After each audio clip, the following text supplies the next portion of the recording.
So here we have a gas.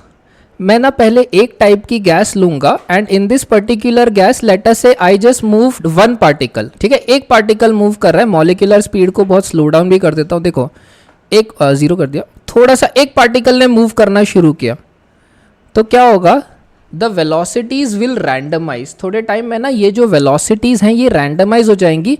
ये velocities colour coded है, right? जो fast जा रहे हैं उनका कलर क्या है, रेड, और जो स्लो जा रहे हैं वो ब्लूइश है ना.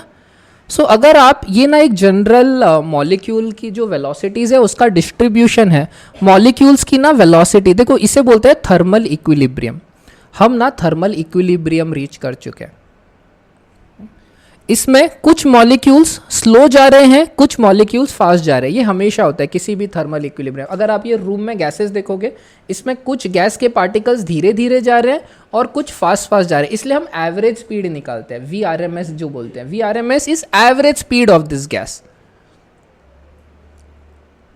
Is this clear?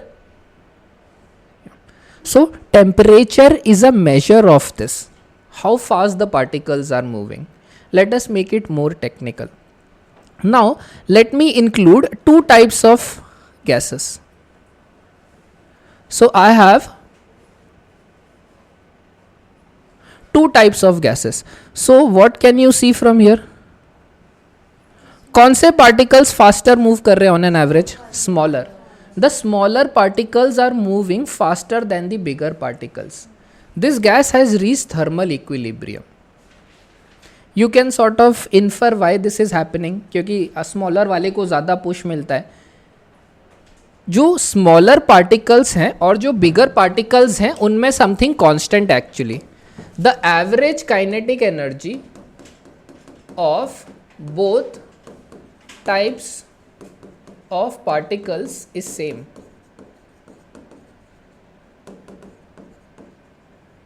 The average kinetic energy. Average क्यों लिखा? क्योंकि अगर आप स्मॉलर पार्टिकल्स देखोगे उनमें भी स्पीड का डिस्ट्रीब्यूशन है. उनमें भी कुछ स्लो जा रहे हैं, कुछ फास्ट जा रहे हैं. हेवियर में भी कुछ स्लो जा रहे हैं, फास्ट जा रहे हैं. एवरेज बोलते हैं. ऑन एन एवरेज स्लो वाले बिगर से फास्टर जा रहे हैं. काइनेटिक एनर्जी लेकिन दोनों की सेम है, दोनों की काइनेटिक एनर्जी सेम है. तो जिसका मास ज़्यादा है वो धीरे मूव करेगा, जिसका मास कम है वो फास्ट मूव करेगा. तो ये जो रूम में गैसेज है ना, हाइड्रोजन की जो स्पीड है ऑन एन एवरेज ज़्यादा होगी क्योंकि हाइड्रोजन लाइट रहती है. एवरेज काइनेटिक एनर्जी सेम होती है. थर्मल इक्विलिब्रियम का जो बेसिक प्रिंसिपल है, जब चीज़ें थर्मल इक्विलिब्रियम में होती हैं, एक दूसरे के साथ इंटरैक्ट करती हैं, आफ्टर सफिशिएंट टाइम उनका टेम्परेचर सेम हो जाता है.